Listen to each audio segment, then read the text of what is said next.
Bien, merci à mon tour aux organisateurs, surtout à Jean-Luc de cette belle rencontre de ces 2 journées. Je le remercie d'autant plus de m'avoir invité que moi aussi, comme d'autres, je me sens un peu un intrus dans l'univers de la papyrologie. Je m'occupe surtout d'écriture médiévale et même plus tardive. Mais il m'est arrivé aussi de m'occuper un peu d'écriture plus ancienne. Sans prétendre à une grande expertise, ça m'a amené à me poser un certain nombre de questions dans les perspectives qui m'intéressent principalement, qui sont celles de l'évolution de l'écriture et qui croisent inévitablement les questions toujours épineuses de typologie. Je pense que ma communication fera en partie écho à l'introduction de Jean-Luc, dans la mesure où je serai amené, moi aussi, comme d'autres, à souligner des aspects de continuité, de continuum, là où la tradition académique a plutôt établi des barrières parfois trop rigides, en particulier donc pour ce qui nous concerne aujourd'hui, concernant les catégories paléographiques qu'on peut trouver dans des manuels d'il y a un siècle, dans des formes peu différentes de celles qu'on pourrait répéter aujourd'hui. Des divisions donc traditionnelles des écritures entre les domaines livresques, littéraires, disons, pour rester dans les termes de notre rencontre, documentaires, mais aussi diplomatiques, et donc une opposition entre des écritures d'une part plus posées, d'autre part plus cursives, auxquelles s'ajoutent des écritures plus élaborées, plus décorées, qui sont caractéristiques des écritures de chancellerie. Et dans ce paysage, très souvent, on oublie le dernier terme, c'est-à-dire qui fait partie, il relève d'une discipline différente, qui est le domaine des inscriptions, de l'épigraphie, donc des inscriptions dans les matériaux et les médiums les plus divers.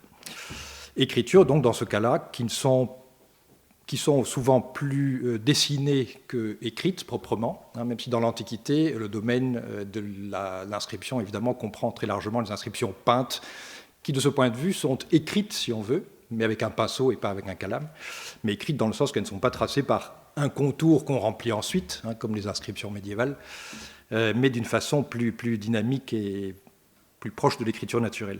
Enfin, naturelle, non, il ne faut jamais dire naturel en paléographie, rien n'est naturel. Et disons qu'une écriture plus spontanée et conforme aux usages quotidiens. Donc, ces divisions sont certainement applicables, elles sont vraies dans la longue durée. Et en ce qui concerne le domaine romain, certainement avec une accélération de l'évolution entre le IIe et IIIe siècle et une diversification fonctionnelle de la typologie des écritures, ce sont des notions qui ont, au moins à partir de cette époque-là, un certain sens. La question me semble beaucoup moins claire pour les origines, alors le domaine des papyrus, des inscriptions, disons, du 1er siècle. Le peu qu'on en a du 1er siècle avant Jésus-Christ et le 1er siècle après, jusqu'au début du 2e, disons. Et je vais donc me concentrer essentiellement sur cette période-là. Alors, parmi d'autres catégories problématiques qui sont habituelles en paléographie, une catégorie qui m'a gêné depuis toujours, qui est celle de l'opposition entre majuscules et minuscules, qui paraît dans beaucoup de cas très arbitraire, qui tient un peu à l'obsession qu'ont eu longtemps les paléographes de l'émergence de la minuscule comme le problème fondamental de la paléographie, non seulement romaine mais latine. Comment est-ce qu'on est passé de la capitale à la minuscule ?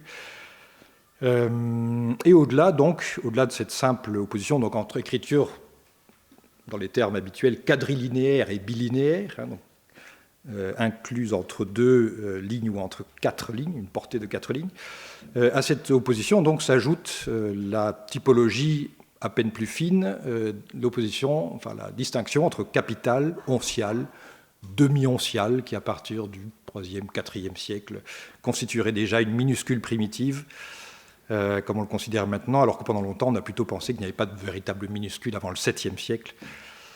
Le couronnement de cette évolution étant la minuscule caroline de la fin du 8e, début 9e. Ces typologies sont un héritage très ancien qui remonte pour l'essentiel à nos devanciers bénédictins du XVIIIe siècle, y compris les termes d'oncial, demi-oncial qui historiquement n'ont aucun sens, et d'autres distinctions encore qu'on rencontre aussi bien dans l'étude des livres que celle des inscriptions, une distinction classique entre capitale, dans les livres qu'on dirait élégante d'un côté et capitale rustique de l'autre, ou dans le domaine épigraphique, capitale monumentale ou carrée d'un côté, et actuaria de l'autre. Ces catégories se recoupant plus ou moins entre le domaine des livres et des inscriptions. Alors, question de source. La paléographie, longtemps, la paléographie romaine a été essentiellement concentrée sur la paléographie des livres, pour des raisons d'abord de sources, mais ces sources se sont progressivement élargies et l'historiographie avec. Les études se sont faites depuis un siècle, depuis pratiquement la thèse de Van Hoosen, en distinguant les écritures en fonction des techniques et des supports, écriture des tablettes de cire, écriture des lamelles de plomb, écriture des graffitis, écriture sur tesson, griffé ou à l'encre, qu'il s'agisse de marques de propriété sur des objets en céramique ou d'écriture sur céramique recyclée, les ostracas. Dans l'état des études, où elles étaient encore à l'époque de Van Hoosen, la papyrologie, notamment documentaire, jouait encore un rôle relativement marginal par rapport à ces autres sources. Elle a surtout été intégrée dans le domaine à partir du milieu du XXe siècle, entre autres par Giorgio Cencetti dans un important article de 1950, mais aussi par Jean Malon, qui a été le premier à chercher à croiser, c'est-à-dire à réunir et à considérer ensemble des écritures portées sur des supports de nature extrêmement diverses, qu'il s'agisse, enfin toute une gamme donc qui va des papyrus aux inscriptions sur pierre ou en bronze, avec une réflexion notamment sur l'interaction très concrète de ces supports dans le processus de création des inscriptions, où le graveur pouvait avoir sous les yeux un brouillon sur papyrus, et donc avec des questions sur l'influence de ce qu'il avait sous les yeux sur le papyrus, quand il s'agit de transposer cela en pierre. La division par domaine documentaire, littéraire, se manifeste tout aussi nettement dans la papyrologie latine que dans la papyrologie grecque. Les 3 volumes de Zeider entre 1972 et 1981, le corpus des papyrus latins, est partagé entre documents premièrement, et ensuite les papyrus littéraires partagés entre papyrus chrétiens et papyrus juridiques et autres. Et nous retrouvons là aussi la catégorie du non-littéraire dans les papyrus les plus récents, entre le 5e et le 8e siècle, dans l'édition qu'on a été faite par Jan Olof Tjeder, Nicht literarische lateinische Papyri. Par rapport au domaine de la papyrologie grecque, il y a évidemment un problème beaucoup plus aigu en papyrologie latine de quantité de sources. On vient de nous dire que les sources ne manquent pas en papyrologie grecque, si on veut vraiment regarder les choses de près. Pour les papyrus latins, c'est évidemment très différent, et nous avons un sérieux problème de représentativité des sources, par leur quantité dans l'absolu et par leur localisation, évidemment, avec des gisements très localisés, l'Égypte d'une part, et puis d'autres trouvailles, tablettes de bois, notamment celle de Vindolanda, bien connue entre le 1er et le 2e siècle. Mais voilà, donc des corpus, des sortes de carottage dans ce qu'a pu être la réalité graphique du monde romain, et des carottages qui très souvent tombent sur des documents d'origine militaire, ce qui du point de vue de la typologie fonctionnelle des écritures, évidemment, introduit encore potentiellement un biais. Alors, ces sources sont-elles suffisantes pour dessiner une véritable typologie articulée de ces écritures dès les premiers siècles? La question se pose évidemment, encore une fois, du rapport avec l'écriture grecque. Les Romains ont-ils pu emprunter à leurs devanciers grecs l'idée même d'une diversité fonctionnelle des écritures? La question est liée aussi à celle du problème des catégories de scripteurs auxquels on peut avoir affaire, très difficile à définir. On a même, c'est Paolo Radiciotti qui a mis en question l'existence même d'une classe de professionnels de l'écriture, en tout cas de professionnels capables de manipuler l'écriture à travers une typologie de formes différentes. Il y a évidemment des rapports, des oppositions, des différences nettes dans ce rapport avec l'écriture grecque. Opposition technique, avec un calame, le calame large latin qui est pratiquement quelque chose de beaucoup moins présent dans l'écriture grecque, et aussi bien alors dans la chronologie relative, l'importance prolongée de l'écriture sur tablette de cire dans le monde romain, semble-t-il, plus marquée et plus tardive que dans le monde grec. Évidemment, là, on a à nouveau le biais des trouvailles faites en Égypte, où le papyrus est chez lui. Donc il ne s'agit pas du monde grec en général, mais du monde gréco-égyptien, ce qui est encore autre chose. Alors, pour ce qui concerne la typologie d'un point de vue fonctionnel, l'opposition qui nous occupe entre documents et littérature, entre écriture documentaire et écriture littéraire, il y a évidemment dans les papyrus latins comme dans les papyrus grecs un certain degré de brouillage, encore une fois lié à la différence qu'il faut faire entre la nature du texte et sa fonction. Là aussi, un certain nombre de papyrus de contenu littéraire, virgilien notamment, mais qui sont des exercices scolaires, et des exercices scolaires souvent en écriture cursive, c'est-à-dire en écriture qu'a priori on peut supposer destinée plutôt à produire des documents.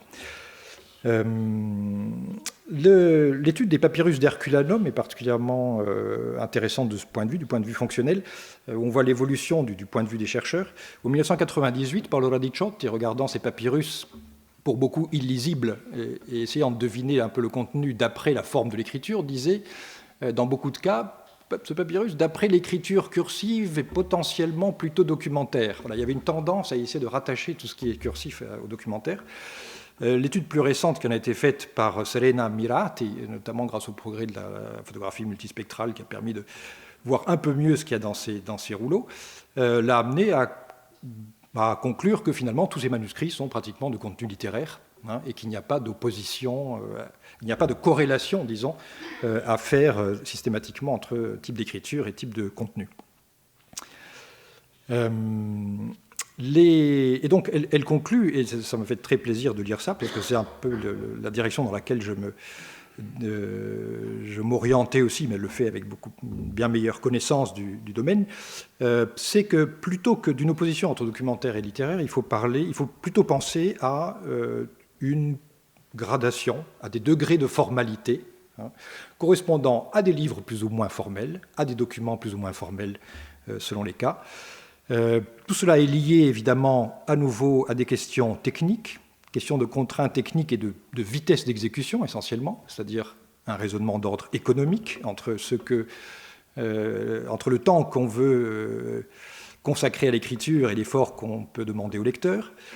D'autres dimensions tout à fait matérielles aussi, la dimension proprement dite, la taille des lettres, évidemment, est un critère essentiel dont on tient très peu compte dans la typologie et qui est absolument fondamental. Et donc, je suis amené, moi aussi, à penser l'ensemble des écritures latines comme une sorte, alors je ne sais pas s'il faut dire de continuum ou s'il y a des endroits où il y a des densités, disons, supérieures à d'autres, mais en tout cas, il n'y a pas de séparation nette entre des écritures qui s'orientent, disons, selon des tendances différentes, mais sans barrière fixe. Et cela, non pas seulement dans un domaine qui serait celui de la papyrologie, mais aussi bien à travers tous les supports et tous les domaines de l'écriture, du documentaire au littéraire, du papyrus jusqu'à l'inscription monumentale. Et j'en donne quelques exemples. Alors, en faisant un détour par l'épigraphie, pour reprendre cette question sous l'angle de l'opposition beaucoup trop tranchée entre écriture monumentale et écriture actuaria ou avec des traces de cursivité, enfin, toutes les expressions qu'on a pu utiliser. Voici quelques exemples donc d'inscription. C'est une petite inscription funéraire qui doit faire 30-40 cm de large, d'une extraordinaire qualité de réalisation graphique, dans laquelle on reconnaît un tracé qui est celui d'une inscription au pinceau particulièrement soignée, et inscription au pinceau dont on a extrêmement peu d'exemples, mais il y a ici un exemple milanais du 1er siècle dans lequel on a quelque chose de tout à fait analogue. Les questions d'échelle, on les voit très bien, alors, par exemple dans les inscriptions de Pompéi, ici on est à Herculanum, pardon, donc cette devanture d'auberge à Herculanum, dans laquelle on a une grande écriture plutôt formelle et la petite écriture au-dessus qui correspond à l'enseigne de cette échoppe, tracée plus simplement. Celle du bas est proprement dessinée, là. Elle n'est pas simplement écrite au pinceau, elle est vraiment dessinée pratiquement en contour. De la même façon, dans ce célèbre mur dont on montre des photos anciennes parce qu'il a été malheureusement bombardé pendant la dernière guerre, il en reste une partie, mais pas grand-chose, on voit ici comment on a à la fois une opposition entre des styles d'écriture et en même temps une certaine corrélation avec la dimension. L'écriture qui est la plus grande ici est aussi la plus formelle. D'autres ici ont des formes qui se rapprochent plus de ce qu'on trouvera plus souvent dans les papyrus, et en même temps une stylisation particulière avec cette compression des lettres. Et là encore, dans les inscriptions gravées, on peut retrouver exactement des formes analogues. Ici, comme la petite inscription de tout à l'heure, c'est à Saint-Sylvestre, c'est dans la cour de Saint-Sylvestre à Rome, une écriture extrêmement semblable. Et ces questions d'échelle, on les retrouve alors dans des inscriptions sur pierre qui comportent plusieurs dimensions de lettres. Ici, dans les faces de Préneste, donc tout début du 1er siècle après Jésus-Christ. Et là encore, alors là, on a un type d'écriture qui est plus informel encore que ce qu'on a vu parce que c'est aussi plus petit, ici. On est typiquement dans le domaine de ce qu'on appellerait actuaria, qui correspond à des écritures qui sont souvent plus petites et de textes plus longs aussi. Donc l'effort d'écriture est mesuré en fonction de cela aussi. Et là la comparaison me semble très tentante avec le papyrus de Cornelius Gallus, où on a également des initiales plus formées, alors bon, c'est moins dessiné, et un type d'écriture extrêmement semblable pour le reste du texte. Là, on est dans les décennies précédentes, donc très proche dans le temps. Ça amène à considérer aussi l'écriture épigraphique romaine sous l'angle de la qualité, où on a souvent eu tendance à dire qu'une écriture moins formelle, c'est une inscription de moins bonne qualité, un graveur moins compétent. Ça a été dit en particulier pour cette inscription-ci, que je trouve pour ma part absolument magnifique, mais qui est gravée selon un modèle qui est très proche, en réalité, de ce qu'on peut avoir chez des scribes écrivant au calame de manière tout à fait compétente. Ici, par comparaison, avec un objet qui n'a vraiment rien à voir, qui est, et qu'on va revoir plusieurs fois, c'est une inscription sur une bourse de cuir ayant contenu des grains d'orge, dans une écriture qu'on peut qualifier autrement que littéraire, si vous voulez, une écriture de livre. Extrêmement proche, donc, dans la morphologie de ce qu'on a ici, avec notamment le traitement des, je vais en reparler, des empattements, des terminaisons des traits. Notez en particulier le R plongeant ici, identique pratiquement à ce qu'on a là. Voilà. Et tout ça, ce sont des détails. Alors, j'y reviendrai pour montrer que ce ne sont pas que des détails. Et d'une manière générale, tout cela est évidemment lié au fait que dans l'épigraphie romaine, il y a un sens du dynamisme du trait, qui est tout à fait différent de ce qu'on a dans l'épigraphie grecque, où effectivement ce qui domine, c'est d'abord la géométrie. Même dans les inscriptions romaines les plus formelles, on a au moins à partir de l'époque d'Auguste, je ne parle pas des inscriptions plus archaïques, on a, comme dans cette inscription-ci, d'une excellente qualité d'exécution aussi, vraiment un reflet du geste dynamique du peintre en lettres. Alors, du point de vue de l'évolution des lettres. Je reviens à une question qui a été abordée tout à l'heure aussi, enfin qui a été évoquée, c'est la question du rapport entre ce qui peut constituer le canon épigraphique, c'est-à-dire des lettres qui sont d'abord gravées, et ce qu'on a dans l'écriture à l'encre ou dans d'autres formes courantes. On a tendance à penser toujours que l'épigraphie est toujours première. Il me semble qu'il y a là un effet manifeste de source. Il est évident que l'épigraphie se conserve mieux que ce qu'on a pu écrire à l'encre, voire au pinceau. Plutôt alors que d'envisager simplement les cursives comme une sorte d'abattardissement de formes géométriques issues de l'épigraphie, je pense qu'il faut au moins autant penser aux écritures les plus formelles comme issues de formes plus courantes, en fonction à l'issue d'un processus qui est ce que les typographes d'aujourd'hui appelleraient la stabilisation. C'est-à-dire, je prends une écriture, manuscrite ou autre, informelle, et je décide quelle forme canonique je vais donner à telle lettre, invariablement, par rapport aux formes variables et moins précises que cette lettre peut avoir dans l'usage courant. Et je pense qu'il y a donc constamment, en fait, un aller et retour entre les écritures formelles et les écritures informelles, de ce point de vue, à partir du moment où elles existent. Il y a une polarité qui ne s'interrompt jamais. Du point de vue... oui, et je ne reviens pas alors sur le terme de cursivité, qui en soi est un terme calamiteux, qui est vraiment la boîte de Pandore. Dans toutes les écritures, dans toutes les paléographies, qu'il s'agisse d'épigraphie asiatique ou grecque ou hébraïque ou n'importe quoi, on parle toujours d'une écriture cursive et d'une écriture formelle. On arrive toujours à trouver ça, alors qu'il y a des choses qui, dans des écritures non latines, sont qualifiées par les spécialistes du domaine comme cursives, où moi je ne vois absolument aucune cursivité. La cursivité est définie tour à tour par la rapidité, le caractère informel, la ligature, beaucoup dans l'écriture romaine ou grecque, l'écriture latine plus généralement. Donc je ne reviens pas, mais c'est en soi un terme extrêmement problématique. Alors pour ce qui est oui, simplement pour illustrer l'impossibilité de séparer ces écritures selon des catégories fonctionnelles. Voici alors un papyrus du 1er siècle qu'on a considéré comme un traité de philosophie, donc littéraire, et qui depuis peu est considéré comme plutôt un livre de grammaire, donc paralittéraire, voyez-vous, selon les catégories dont on a parlé. Voici un acte du 1er siècle, donc là tout à fait documentaire, une session de maison, et voici à nouveau notre sac d'orge qui est dans une écriture absolument semblable.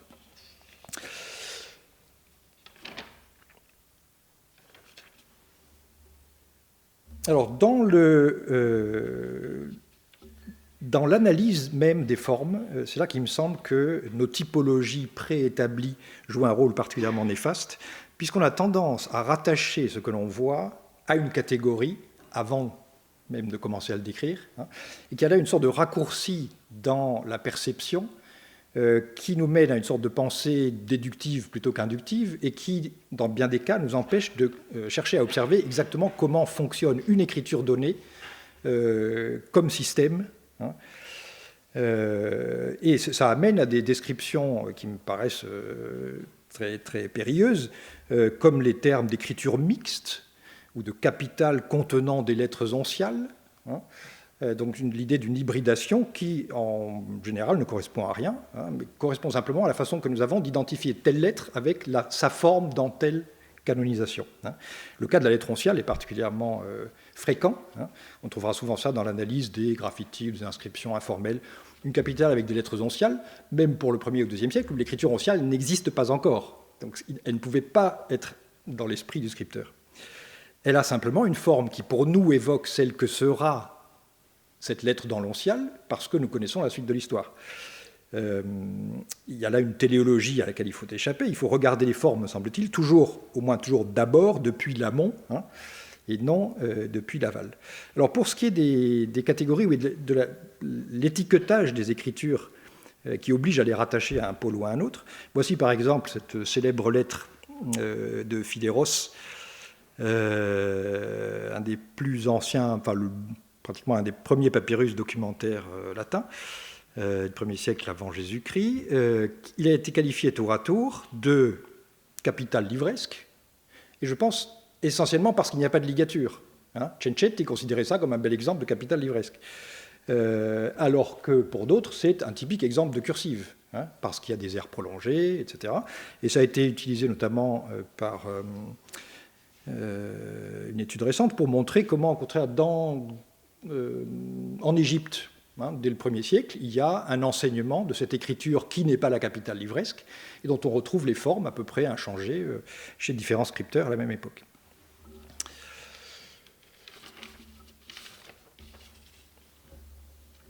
Voilà, et donc ce que je disais sur la perception subjective qu'on peut avoir des lettres, et combien il faut s'en méfier. Voici une inscription de Pompéi, dans laquelle le 2e D est parfaitement capital. Sur le premier, on pourrait discuter.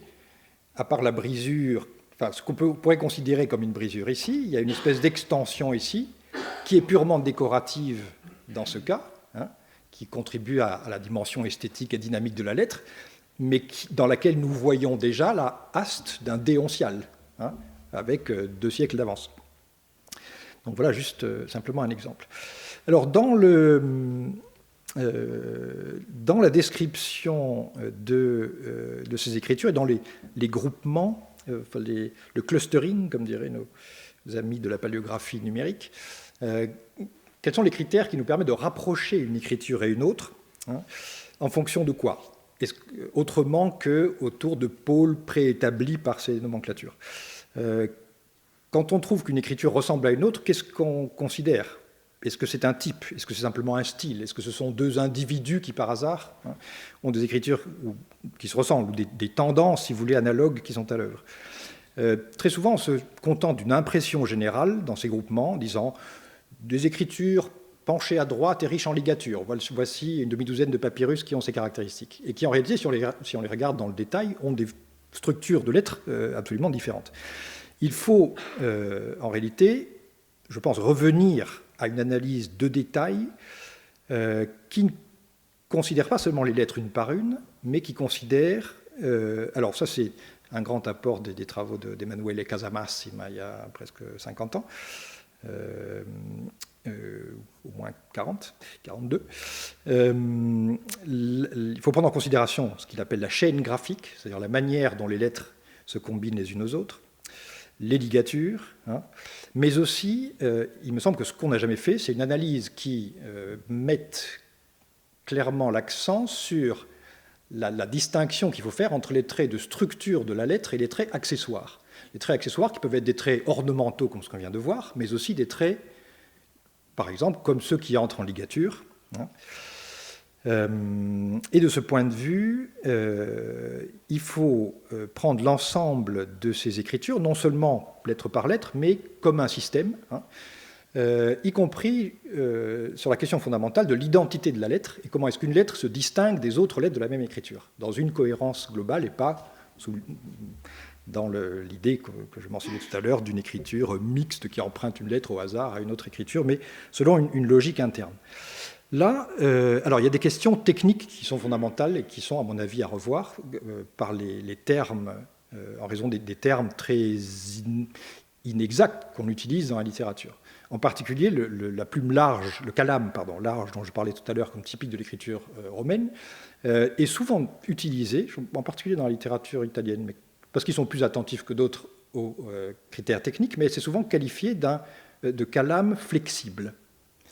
De calame large éventuellement et flexible. Il me semble qu'il y a une confusion avec ce que ceux de ma génération et des précédentes ont utilisé à l'école, c'est-à-dire des plumes flexibles, effectivement, qui permettent de faire des pleins et des déliés par des effets de pression.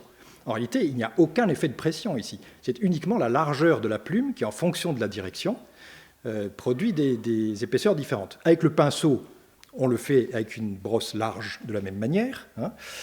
Dans les papyrus, ça dépend de l'habileté du scribe et de la finesse de la taille de sa plume, de son calame, pardon, excusez-moi, je fais constamment ce lapsus de médiéviste. Et donc, il faut prendre en compte, dans l'évolution de la forme des lettres, dans la perception des formes des lettres et dans l'articulation des traits de chaque lettre, une question essentielle aussi, comme le savent tous les calligraphes, qui est le rapport de proportion entre l'outil d'écriture et la dimension de l'écriture. Ici, on a un scribe qui a une plume, un calame, beaucoup trop large, disons, par rapport au module de l'écriture qu'il est en train de tracer, ou un calame mal taillé, un calame taillé trop large. Ça l'oblige à faire des acrobaties, à réduire un certain nombre de traits. Dans les airs, par exemple, ici, il n'y a pas d'empattement possible, pratiquement, sinon il va boucher complètement sa lettre, et donc le trait part plutôt un peu en arrière. Voici un autre scribe avec un calame très bien taillé, très contrasté, très large, où on voit des traits fins, donc qui sont faits non pas en relâchant la pression, mais en tournant le calame sur le coin, hein, en pivotant un peu et en traçant, en tirant simplement un trait d'encre avec le coin du calame. Ce qu'on note ici, alors dans celui-ci et dans les précédents, c'est l'importance fondamentale dans l'esthétique et dans la structure des caractères latins de l'empattement, hein, différemment de ce qu'on a dans l'écriture grecque, où l'empattement semble historiquement plus ancien, mais il ne joue pas un rôle aussi fondamental. Si on se met à regarder les empattements, alors on voit des écritures avec des empattements, des écritures apparemment sans empattement, comme ici, qui sont plus proches des écritures notamment griffées sur tablette de cire. Ici, une écriture, voilà, ce sont 2 degrés de cursivité. Ici, cette cursivité maximale atteinte au milieu du 1er siècle, dans le papyrus bien connu de ce discours de Claude, dans lequel on a, à première vue, pas d'empattement non plus, hein, des traits plutôt filiformes. Mais si on commence à penser en termes d'empattement, alors il y a un certain nombre de problèmes qui émergent et de solutions en même temps. En particulier, les problèmes de la naissance des ligatures entre les lettres. Voici un papyrus, ça c'est plus tardif, c'est 166 après Jésus-Christ, l'achat d'un petit esclave. C'est un papyrus qui a été utilisé largement dans un article d'il y a quelques années par Teresa De Robertis, avec une analyse très fouillée des développements de la cursivité et des ligatures notamment. Mais il y a un détail qui me semble doit être révisé, c'est ce qu'on voit ici, Eutiken. Hein, est-ce que vous pouvez enfin, vous le voyez, hein, la ligature c'est H-E-N, je ne peux pas faire apparaître ma flèche. Teresa a suggéré qu'il y a ici un H qui a déjà une forme minuscule, suivi d'un trait qui le lie au E, et qui est un trait destiné uniquement à la ligature, c'est-à-dire qui n'appartient pas à la lettre. Ce serait l'apparition d'un principe de liaison des lettres qui va au-delà de ce que les lettres offrent spontanément par leur trait de structure. Et de la même manière, on peut observer des ligatures intéressantes à la ligne d'en dessous, en particulier dans Pecuniam. Alors là, il ne me semble pas qu'elle est commentée en détail, mais on voit un I lié avec un A, hein, par un trait supérieur qui part de la tête du I. Or, ces traits-là, il me semble que ce sont des traits qui sont issus des empattements. Hein. On voit ici une sorte d'état intermédiaire, toujours dans notre sac d'orge, un H dans lequel, comme très souvent, la deuxième haste est très raccourcie, et le haut de la deuxième haste, pratiquement, n'est constitué que de l'empattement. Voici un autre exemple que je dois à Jean-Luc. Une petite fiole, jarre, ayant contenu du garum, dans laquelle on voit un très bel H, on voit Garum hispanicum, un H dans lequel, très clairement, ce trait supérieur est ajouté, hein, comme un trait supplémentaire. Si on prend en série les H du 1er siècle au 3e, 4e, 4e ici, oui, on voit comment ces formes, l'ambiguïté même de ces formes, a donné naissance à deux tracés possibles différents. Un qui est déjà notre H minuscule, oncial et puis minuscule, tel qu'on le trouve déjà au 1er siècle, et aussi d'autres qui remettent ce petit bout supplémentaire pour reconstituer un H capital, hein, et un petit bout supplémentaire qui en même temps est au départ l'empattement. Et c'est ce trait qui, précisément ici, est compris dans le trait de ligature entre cet H du début du IVe siècle et la lettre suivante. La ligature ne sort pas du néant, c'est une partie de la lettre recyclée. Et au-delà, alors, pour aller jusqu'au bout de ce qu'il faudrait faire sur les empattements de l'écriture romaine, il y a des écritures où les lettres se définissent pratiquement par l'empattement principalement, hein, avec un filet, un corps qui se réduit à pas grand-chose, et les empattements qui sont la partie la plus voyante de la lettre. Ce sont ces extraordinaires écritures utilisées sur les amphores, hein, pour indiquer les quantités. Ici, on voit donc les lettres, chiffres, L, L, C, alors, dans le premier en haut, L, L, C, I, I, I, hein, complètement décomposé. Le dernier trait qui remonte avec cet énorme empattement en tête étant un I, hein, dans lequel on retrouve la tête qu'on avait tout à l'heure en ligature, dans Pecuniam, etc. Voilà. Alors, ça va, j'ai encore 5 minutes oui. Pour essayer de tirer les fils, hein, comme on dirait en italien, enfin de tirer les sommes, enfin de conclure à un niveau un peu plus général, je reviens à ce que je disais sur la nécessité d'analyser ces écritures en termes de système, hein, et non pas simplement lettre par lettre. Oui, non, ça c'était pour un commentaire technique, mais je vais passer sur ça. Ce qui me semble intéressant, c'est de décomposer les lettres dans leurs éléments fondamentaux, hein, les découper le plus possible pour voir, comme un petit mécano, voilà, qu'est-ce qui entre dans une lettre. J'ai mis ici à part, ça se voit quand même en bleu foncé, oui, les empattements. On voit quels éléments sont en commun entre telle et telle lettre, hein, sont ceux que j'ai mis dans la même couleur, et lesquels, au contraire, les opposent.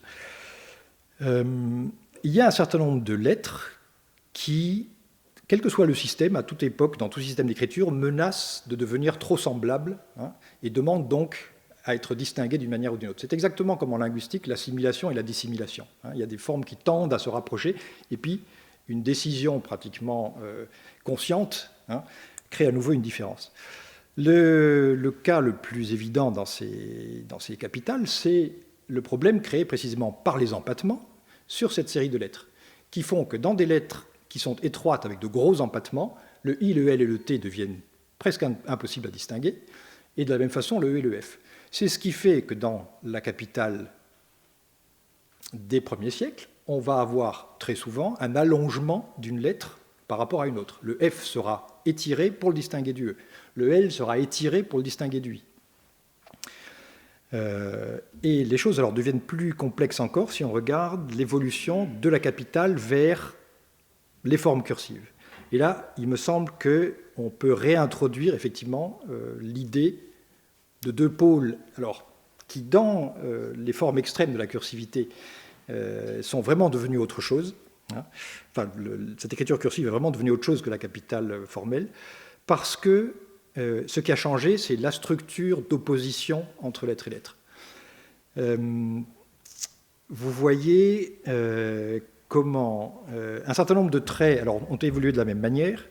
Le premier trait du A et du M et du N, qui n'étaient pas à l'origine forcément exactement pareils, hein, mais par une tendance à l'assimilation, évolue de la même façon. Le R aussi. Ce qui m'a laissé perplexe pendant longtemps, c'est pourquoi l'évolution complètement différente du P et du R, hein, qui au départ ont les éléments les plus semblables pratiquement possibles. Et là, il me semble qu'on comprend justement, si on revient à la question des empattements. Autre question que ça soulève, c'est, alors, toujours dans le papyrus de 166, là, de la vente d'esclaves, on voit très clairement l'opposition entre un P et un R ici, hein, qui sont devenus alors totalement étrangers l'un à l'autre, qui se distinguent à la fois par l'orientation des traits et aussi par la hauteur sur la ligne. Hein, il y a une lettre qui monte, une lettre qui descend. Ça nous ramène à la question de la naissance de la minuscule. On a toujours tendance à considérer qu'il y a une minuscule en formation à partir du moment où on reconnaît les formes qui sont celles de notre minuscule. Hein, et que jusque-là, ce ne sont que des déformations de la capitale. Il me semble qu'il y a ici une écriture qu'on peut déjà qualifier de quadrilinéaire. L'identité des lettres est liée en bonne partie à leur positionnement aussi sur la ligne. Hein. Donc ici, on a le mot, oui, j'aurais dû préciser, probos, hein, P-R-O-B-O-S. Et si on regarde les choses alors, de ce point de vue-là, on retrouve dans des écritures plus formelles des corrélations intéressantes. Ça, c'est le célèbre papyrus Debellis Makedonicis, dont Jean Malon a fait la pierre angulaire de sa démonstration sur l'évolution de l'écriture entre le 1er et le 3e siècle. Donc, comme une écriture qui serait une sorte de proto-onciale, hein, qui devient déjà autre chose que la capitale. On voit comment le P et le R ici sont nettement opposés. Hein, et comment le P, finalement, ressemblerait presque plus à un C, mais le C se distingue complètement par la largeur. Hein, donc on a une autre forme d'opposition. Si on regarde de ce point de vue tout ce qu'il y a en amont et tout ce qu'il y a autour, on se rend compte qu'en réalité, il y a des éléments qui annonçaient déjà cela, hein, mais auxquels on ne fait pas attention parce que ce n'est pas ce qu'on cherche. Et quand on revient précisément au problème technique qu'avait ce scribe-ci, on voit très bien comment les P ont des empattements extrêmement larges parce qu'il a la place et qu'esthétiquement même, il vaut mieux ne pas laisser un trou blanc, hein, dans la texture de la ligne. En revanche, le R, il a tendance à le tirer plus en arrière pour éviter les collisions. Hein, ici, on a le mot pair qui pratiquement a déjà la forme de ce qu'on voit ici. Et je passe sur les autres lettres où on voit que les allongements, F un peu en dessous, B un peu au-dessus, ce n'est pas de la maladresse, c'est calculé. Et donc, en revenant encore en arrière, et à l'épigraphie, et à Pompéi, on a un R ici, dont l'empattement déporté clairement vers la gauche, hein, et c'est un exemple parmi des milliers, n'est pas du tout accidentel, mais est aussi lié à ce système.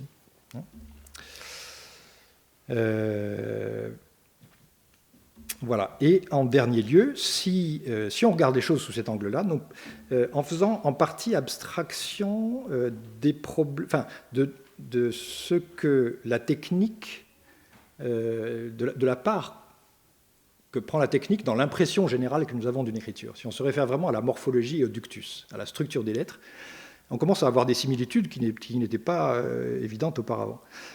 Ici, on a sur la gauche un papyrus de contenu juridique du 1er siècle, qualifié de capital rustique par Seider, mis côte à côte avec le Débellis qui est censé être une nouvelle galaxie de l'écriture, on voit qu'il y a des ressemblances extrêmement fortes.